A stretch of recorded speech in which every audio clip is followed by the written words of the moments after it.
introduces the mediator to the two individuals and gives the ground rules, no yelling, etc.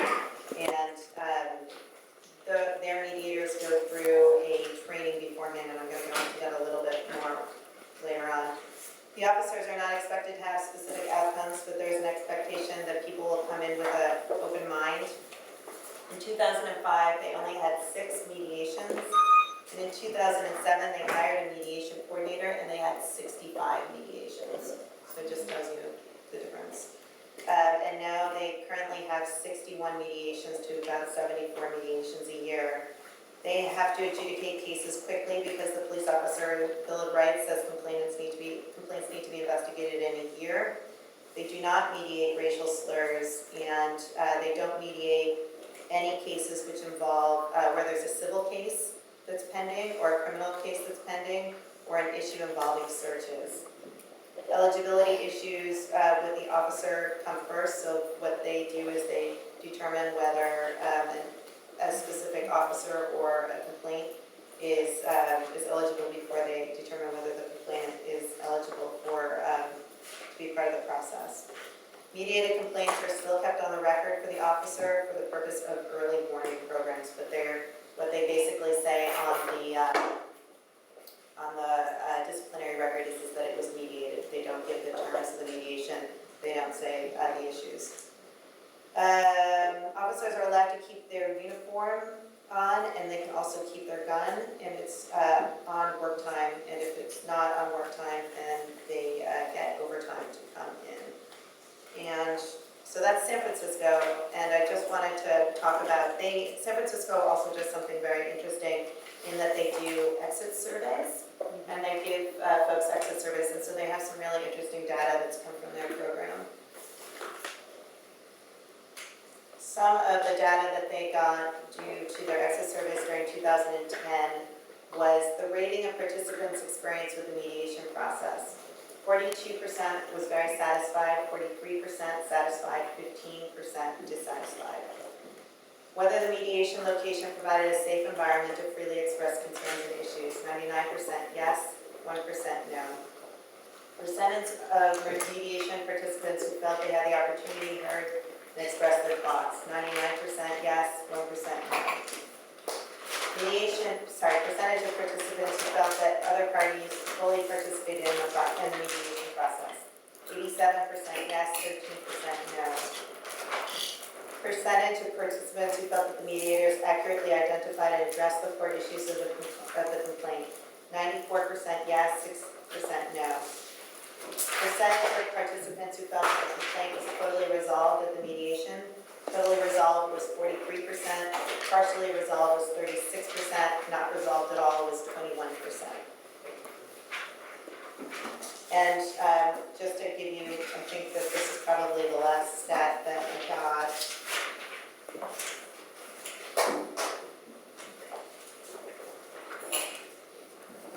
Rating of participants' experience with the mediation process was 47% very satisfied, 37% satisfied, and 16% dissatisfied. So that was San Francisco, that model. And remember, San Francisco is not compulsory. That's really the big difference between DC and San Francisco. So then what that allows for is that the mediation is totally up to, the officer can refuse to actually mediate a complaint. DC officers don't have the right to refuse the complaint. Once the office makes a determination that the complaint should be mediated, then the officer is obligated to actually go through the process. When the group asked what the numbers look like for DC, if they look like San Francisco, we were told yes, they did, and so we still have to actually get those numbers, but it just tells you that the numbers look somewhat similar. So compulsory means that if the complainant doesn't show up and then it gets dismissed, compulsory means that if the complainant doesn't show up, then the complaint gets dismissed. So it's compulsory for the complainant as well. If the officer doesn't show up, then there's a disciplinary sanction. There is no resolution that will go through the usual process of going through internal affairs. And so the disciplinary sanction is not for the underlying issue, but actually the failure to show up. And when I asked is that a hard and fast rule? I was told that their mediators absolutely bend over backwards to make sure that everybody shows up, and if there's a plausible justification for them not showing up, then there is no disciplinary action. It's just when there's no communication whatsoever. I was told by DC that they have not had an officer who failed to show up this year. That's 2012. They also give exit interviews after the mediation, and they also receive very affirmative support for the program. And what DC basically does is they contact a community mediation program to administer the program. And so that community mediation program is an independent contractor, and they recruit mediators from the mediation program. Their mediation program also works, and before they started to mediate police complaints, they worked with the U.S. Attorney's Office in DC to do work around community issues as well that the U.S. Attorney's Office had felt was an issue. Each mediation costs $800, and they mediate about 8% of the complaints that they receive. They have a staff person who spends, this is the police monitor's office, has a staff person who spends about 5% of her time dealing with the mediation program, and they said that they host all the mediations in the police monitor's office, although they're still unsure whether that's the right approach. If resolution is not reached, and then what happens, it goes through the regular process of going through internal affairs. However, everything that happens in the mediation process is confidential. And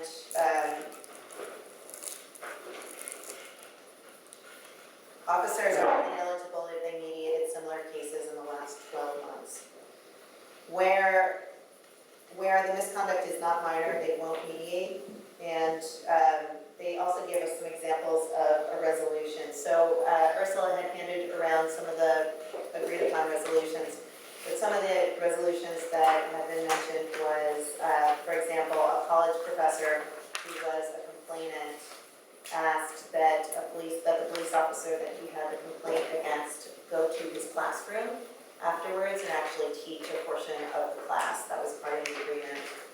And another agreement was that the police officer agreed to go to the complainant's church because the complainant really wanted the police officer to realize that he was an esteemed member of his own community and that he was also valued. Officers can be disciplined for not going through with this agreement. I already mentioned that, but that it's usually minor discipline. And they also take on older cases. They don't really have a time period within which they actually have to mediate. So if it's over a year old, the case, they still take it. Their officers are usually paid to show up as well. They're not off duty. They are also allowed to keep their gun, and they also are allowed to keep their uniform. And there's also a sample confidentiality form that I'm going to hand around as well. And I had another meeting with the DC people afterwards, and they had really been trying to push the concept of a required mediation, so that the mediation was not up to the officer. That once the mediation board decides that this is the type of mediation, that the officer is required to do it. And the reason why they were really pushing that model is because they had felt that officers would be reluctant to actually show up to the mediation. Otherwise, once they did show up to the mediation, then they realized that it was not a scary process. It was actually a process that was very supportive of their role. They also told me to get in contact with the JAMS representative, who also, JAMS does mediation, so I'm also doing that. I just recently got an email back from Kansas City. Kansas City also has a mediation program involving police complaint mediation. And I literally just got the email before I left, so I'm just going to go through it very quickly. But every complaint goes to the mediation supervisor's desk, and so that mediation supervisor makes a decision about all of the mediations. First, a letter goes along with an information sheet explaining the process to the complainant. And then that one letter is also followed with an informational sheet briefly describing what mediation is. Their process is also a volunteer process. It's volunteer for the officer or the employee. And as long long as the officer or the employee comes to the mediation and a resolution is attempted, then even if the complaint is not satisfied, they will not investigate or handle the complaint in any other fashion. So basically, it's not going to internal affairs after it's been mediated. The process in Kansas City is also confidential. And the very interesting thing that I thought about Kansas City is they have a mediation program, but they also have a conciliation program. And a conciliation program is a little bit like what the police monitor's office sometimes does for complainants. We sometimes sit down with complainants, civilian complainants, with the head of internal affairs or one of the investigators and try to help work through the issues. And it's not with the officer themselves. And this conciliation process in Kansas City is similar in that the individual that the director of the mediation program sends the complaint to a division commander that is the division commander for the employee that the complaint is based on. And that complaint will usually filter down to the watch commander, who then filters it to the supervisor sergeant for handling. And that what happens is that then the individual complainant sits down with either the commander or the captain or the division commander and works things out with that division commander. And they have a choice whether they want to do that or not, the complainant. And they're obviously told, the complainant, that that process is not confidential because it's going through the bureau commander. Yeah. So there's also a program in Chicago that I still have to find out a little bit more about. And I want to mention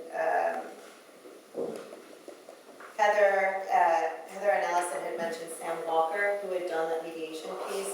He was also at the conference, and so I have a running line of communication if anybody has any questions with that larger piece. I also spoke to an executive director over at Community Mediation Maryland, and that was a very interesting conversation. What they offer is they offer two types of trainings. They offer general mediation training, and then they also offer separate training for mediators who are specifically mediating complaints involving the police department or police officers. And she had advised us as a group that what we should do is that we should try to approach a body of mediators that are already formed so that they already have the necessary experience as mediators, and then afterwards they could, for example, give the training on how to handle police complaint mediations. And they've set up mediation programs for police complaint mediations. Lastly, there's my mediation definition. I knew it was attached somewhere. Lastly, I went and I spoke to civil service because there were some concerns about whether mediation would actually get in the way of the process for civil service. Specifically, after officers go through their initial disciplinary hearing, they're allowed to appeal the decisions up to the Civil Service Commission. And what Civil Service had said is that they are very curious to see what our exclusion-inclusion criteria is going to be and whether that's going to be affecting an appeal. They don't think that it would affect an appeal, but they definitely want to keep up on what's going on. And so I invited them into our group and let them know that they're more than welcome to actually sit in through the process. They also talked about the civil service reform. There's no reform going on with civil service rules.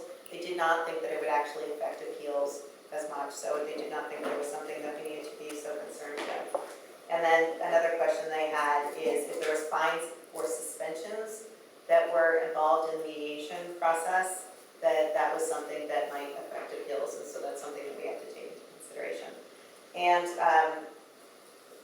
lastly, I spoke with Chief Westbrook, and I think that there was some confusion when she had given a presentation here before whether she had wanted a recommendation from this group that PIB would not have to accept certain complaints, but they would automatically become mediated complaints, and she had confirmed with me that that is not the case. She did not want a recommendation from the group. That obviously it's in the interest of PIB, as Allison had mentioned, to mediate many of these complaints because it saves the resources for PIB. Lastly, and maybe more interesting than anything else, is I've started to speak to people about a clause in the federal consent decree. And the reason why I started to speak to people about this clause, and we have a meeting set up with Chief Westbrook as well as with the chief to talk about this specific issue. There is a clause in the consent decree that we think might actually fulfill our resource problem with mediation. You know, we're doing an excellent job of bringing this all together, but obviously this program's not going to go anywhere if we don't have any of the resources to back it. And so it's always been a question for us, as we've been now applying for foundation grants, where should we get this money? And so I just wanted to read the clause that we think relates to the mediation program. And I've spoken to the Department of Justice representatives, and they are supportive of the idea. NOPD and the city agrees to participate in a community-based restorative justice project. NOPD, the city, and DOJ will work to identify an entity to fund and administer this project. The aim of this project shall be to help remedy mistrust between NOPD and the broader New Orleans community and create an environment for successful problem-solving partnerships. Very small, but that's what we're going to be speaking to both the chief and also Chief Westbrook about. That's it. Yeah. I'll start with Captain Harper, and we'll take questions later.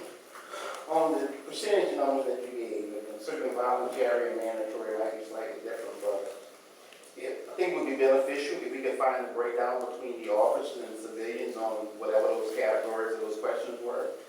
That would also allow us to see if one was right and the other moved down, if there was a difference significant enough. Also, it would allow us to look at and maybe push in a certain direction. If we found one was really more dissatisfied, we could maybe ask them why, if they had any thoughts on why, and maybe we can address that to increase the likelihood of success on our end by dealing with that, since they already have the research. Oh, absolutely, yes, that's a great suggestion. And Captain Harper was actually a great model, because what I'd like to hear from folks is stuff that we want to hear more about based on what someone has reported, like additional questions. Yeah, I have contacts with all of these people now. We really have a good flow of information, and so if there's questions that people have, please now or later, just throw them out.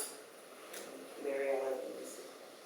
You mentioned that restorative circles came up at this conference. Were any of those used to address similar civilian complaints? I actually didn't mention the restorative circles because I was out of time, but very quickly I'll just mention there was an excellent panel that was given in Seattle. It was the deputy chief of the Seattle police gave the presentation along with a lawyer that sort of facilitated the restorative circle, and it involved a civilian who was shot and killed by a police officer, and there was video footage which was not necessarily conclusive.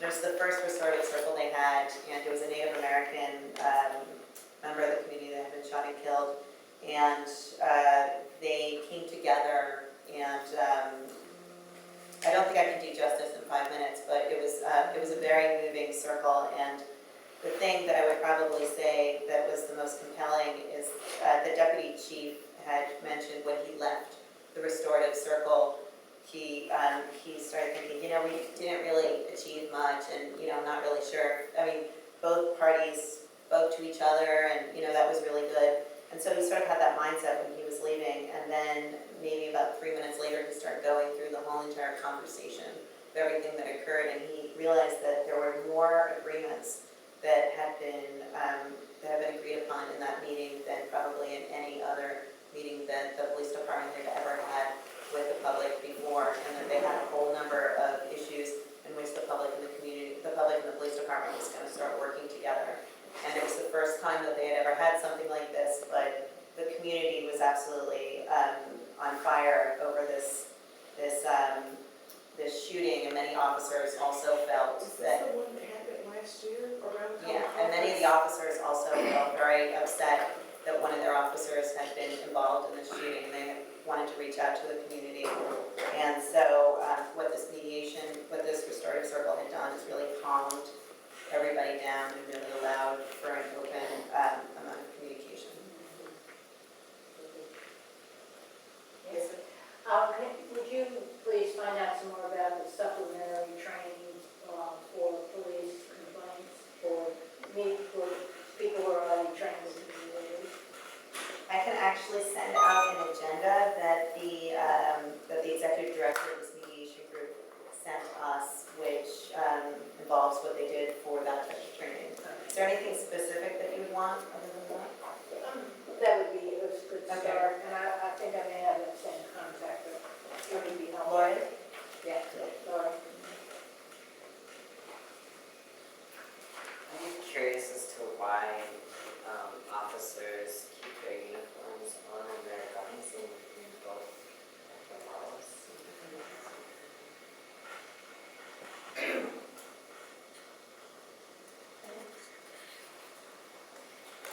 Are there any other parts of Simone's presentation, Simone or Heather and Alice's presentation that y'all like more information about? Luke, I'm a little curious about like I'm sorry. You probably answered that. I'm not going to zone out. The training model for their mediators, what models did they do? As far as what types of mediation models are they Yeah. using? I can get back to you on that, I'm not sure. Okay. Yeah. I was just wondering if language barrier issues came up. Actually, they never did, but I can certainly talk about that with, I think actually, I take that back. I think that San Francisco said that they use a certified interpreter in their process, but I will check up on that. Because that's a concern here, especially since there are no standards Right. for interpreters here. Okay. I think we might have 4 in the whole state. Right. Okay. And Lou, I wanted to hear more about y'all's agreements with these different court systems and how the funding structure works. It depends. Some of the funding is paid we get the fees, but they receive the funding from the state or from federal or whatever, and we contract to them. And in some cases, I work with the individuals or the organizations or institutions, and we write our own funding, our own grants for that. So some of it is government, some of it's private foundation. Do you know what streams they're getting funded through the state for it? Where they're getting it from? For which? Say, PIS, where is that coming from? Oh, PBIS is DOE, Department of Education. Okay, that makes sense. But like juvenile court, for instance, who's funding? I don't know. I don't know who's funding that.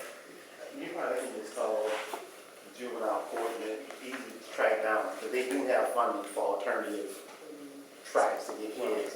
It's just there, so it wouldn't be difficult to find out. And the Heather, could you Jefferson, note that as a research point for me, that I want to find out how these things are paid for? and the Jefferson Parish work through FINS, and FINS is funding it. Family Services. Sorry. But there's an organization called Families No, and FINS. It's a categorization, right? FINS are agencies that work actually under the State Supreme Court, and they work under the court systems of Social workers. Okay, yeah. A lot of government will Yeah, I just. So again, it's government It money. could be designated as things, but I don't actually know. What's the family? I Is mean, that the it's Department the of kid Social that they cause it? No. Yeah. It's the Supreme Court that's paying for all this. But sometimes. For social services, social workers, I don't want that. Well, I'm gonna find whatever legislation or what have agreements govern that stuff, because I'm really curious if there's any money there for this. The Louisiana Children's Trust Fund is another major funder for a lot of these activities for us. Children's Trust Fund. All right. I just want to mention something quickly. I'm passing around the DC, some of the stats from DC, some of the forms from the DC Police Mediation Program, and also San Francisco. San Francisco went this way, DC went this way. And right now, Michael has the PowerPoint from the Community Mediation Maryland program, which is the program, Al, that you had mentioned, that specifically trains mediators in how to mediate police complaints. Yeah, Lori. So we're about 50 minutes behind schedule right now, which is, you know, how it goes for us, but we're having a good discussion, so I'm happy. I kind of need a break. Does anyone else need a break? Okay. So why don't we give ourselves it's 3:24, let's give ourselves 6 minutes to come back at 3:30. Can you, before we go, can you just mention what you hope for us to achieve after we? Yes, and when we come back from the break, at the very least, I'd like to have a discussion about goals. So if y'all remember, Astrid Bergen, our expert, drafted a blueprint for us that laid out some best practices and some questions for us to answer. Based on her research, she gave us these sample goals.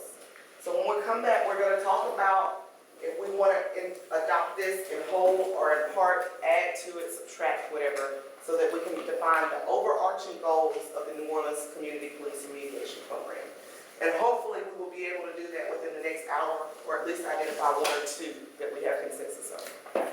And if by some miracle we breeze through this, we'll get into benchmarks and deliverables. But all of this stuff inside your blueprint, and Lou, I'm not sure that y'all ever got copies of the blueprint. I will make sure you get copies. But for everyone else, you should reference pages 12 through 14.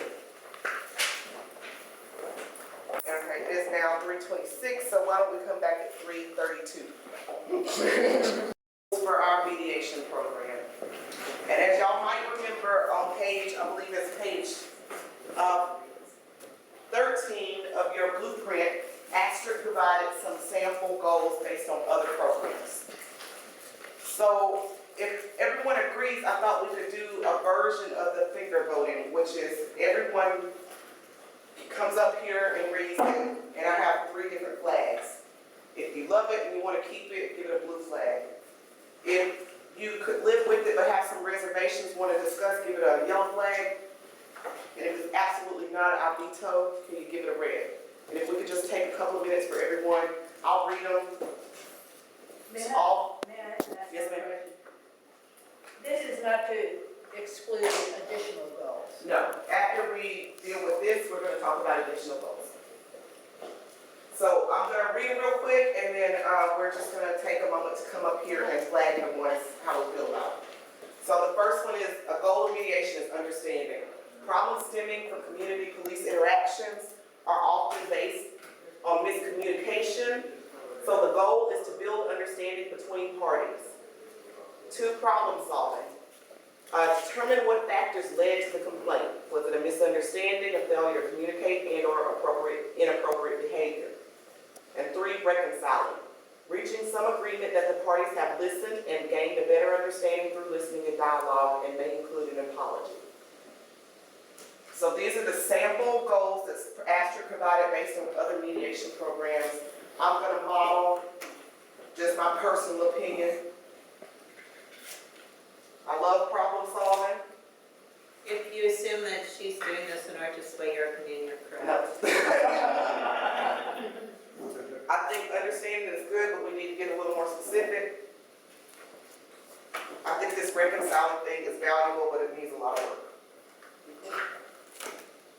So with that, we'll take a couple of minutes for everyone to come and flag how they feel. I'm biased. We're not, I mean, as far as language, we're Okay. voting on language as well We're as voting on concepts. content right now. We can wordsmith Concept. later.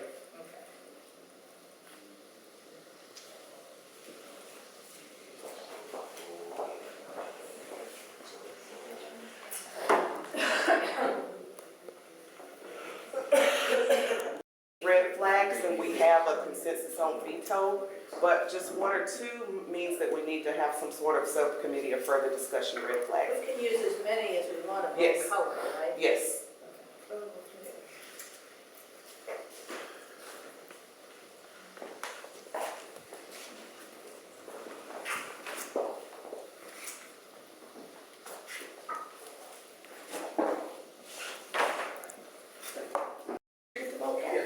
I'm sorry.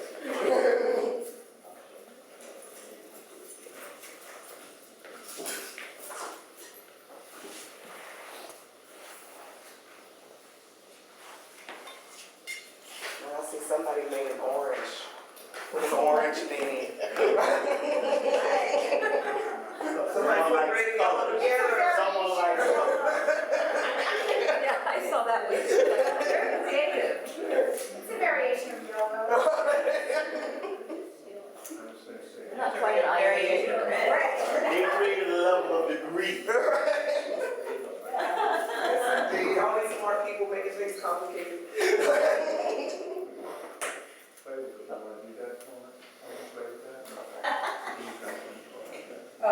Did you just do that based on the other responses then? There was a typo, yellow developed as actually appropriate and All right, so it looks like 2 has the most consensus, but we need to do work on the wording. So let's talk about, okay, we can do 2 things. We could talk about goals that we want to add to it, or we can start talking about our problems with 1 and 3. Which one do y'all want to do first? Want to talk about problems with 1 and 3, or talk about goals that we'd like to add to this? I would say, let's deal with this. Okay. And, because we don't know where the other goals may take us, or the thought process for that. So let's just go popcorn. What are people's reservations with understanding? I'll go and start. My number 1 reservation with this is just vagueness, right? Like, yes, there probably are miscommunications and misunderstandings, but when you say mutual understanding, are we saying that we all agree on certain facts? Or all agree on a certain perspective on those facts? For instance, like, everyone could agree that Central City is a high crime area, but do we agree that the best way to address that is by like a lot of stop and frisk, right? This is vague, I'm not thinking this through well, but I don't know what we mean by this. I want to change the wording of it, but what are other folks' reservations about this? I had 2. One was, so the goal, maybe a goal might be one thing, and the other issue, mutual understanding, might be a better understanding instead of a mutual issue, I'm not sure. I agree with that. Better understand. I was thinking, I wonder if listening would be a better word, or, because sometimes understanding is understanding where somebody else is coming from is sometimes not possible, and it's sometimes kind of almost insulting to think that somebody would try to understand where you're coming from when they are coming from such a different place. Listening can sometimes feel like a more achievable. Understanding seems like it makes I think that result trumps someone's evolution. Like, it's fine whether you understand or evolve to come to you appreciate my perspective, but it's more important to me that a result be achieved so that we can avoid this problem again. And so this the understanding seems like it just sort of is attached to someone else's evolution, and I don't know that's necessarily some kind of process that we want to be. So this is just like too soft and unmeasurable. Yeah, I mean, I think for especially in this kind of endeavor when you're talking about a governmental agency and a community, there's a formal relationship. Right. And understanding just sort of makes this, it's more of a relation, like, I don't know, it feels just more of a personal relation. Let's get Luke and Al and Kathy. Just the focus on miscommunication, I really don't, I don't see that as being the primary. I think sometimes people communicate very well. It's just that what they're communicating about is where the conflict is. And when you're looking at problem solving, then you're looking at what's underneath where that communication is. So that's why I went for that second one rather than the first one, because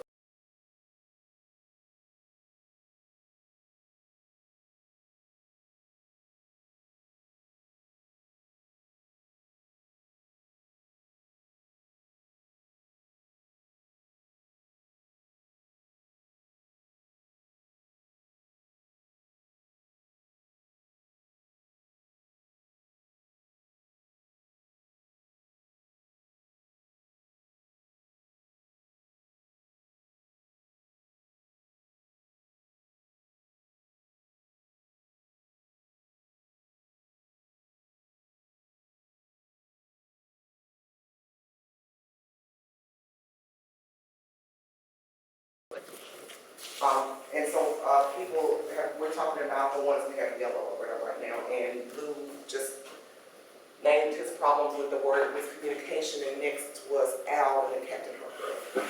Yeah, I mean, like to me, this miscommunications almost seem like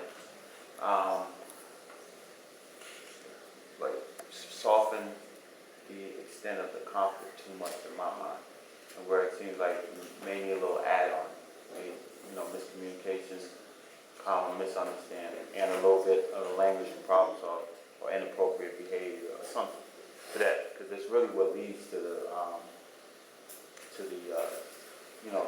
part of the interaction, which leads to conflict. And so in my mind, reading something like that, miscommunication. I don't know if this is just for internal goals, or is there some point, someone seeking mediation is going to read that in a pamphlet in terms of understanding the 3 goals of our mediation process. And so to me, like, if I feel that I'm pulled over because I'm a black male driving down whatever street, in my mind, there's no miscommunication like that. That's inappropriateness or misunderstanding. So it seems to be like something, whether or not that was the issue, but that's how it's being interpreted from. So if I'm hearing you right, miscommunication can, first of all, insult folks, and second of all, obscure the underlying issues. It's more than just miscommunication. Okay. It's greater. More, how we was kind of, much more than just miscommunication. Are we saying that we don't Misunderstanding. believe that And any complaint could ever just be about miscommunication? Well, it's part of it, but it's not the sole thing. I mean, and I know, it's not the sole. But I'm saying, like, based on my example, a misunderstanding, I'm referencing to what Simone said earlier, how one of the resolutions of mediation, and then the agreement asked the police officer to teach at the school attend the church function to show that they were somewhat viable in the community. So right there, that person I'm giving the sense felt there was not only miscommunication, but a strong misunderstanding of my role as a person who I am. Right. So I want to show the officer, clear up that misunderstanding that I'm a viable part in this communication, in this community. So I would add in this miscommunication, misunderstanding or inappropriate, or maybe inappropriate is a little strong, choose another word, but kind of understand where I'm kind of reaching. I see where you're going. Yeah. Thought it was somebody else, Al. Yes. It was blue and Al. Oh, okay. Just in a general sense, not on that specific. That, as it is very difficult, or would be very difficult to measure on somebody. I'm not sure what we're doing with these goals, and I think that's why she kind of was addressing the result issue. That statement doesn't really lend itself very easily to you trying to measure if understanding occurred on any level. So I'm not sure if the goals, if what we're going to have, if they're going to be measurable by some standard or measure or whatever, then whatever we put up there has to have some way that we can kind of look at it and come up with a way that we're going to measure whether that actually occurred on some level. Can you explain the difference to the group between goals and objectives? An objective is a specific number, a time frame, or whatever the case is. But out of the objective, for instance, looking at that, if we say, okay, we're going to measure understanding, or we want to reduce or increase understanding by whatever, or how do we know understanding actually occurred? In that case, I just think it's just difficult with that terminology to determine that, unless we're going to have some kind of scale before we start and say, what do you understand? Here are the issues and what is your understanding? Okay, how would you rate it? I rate it as 1. And then when it's over with, how do you rate your understanding now? I rate it now as a 4. If you have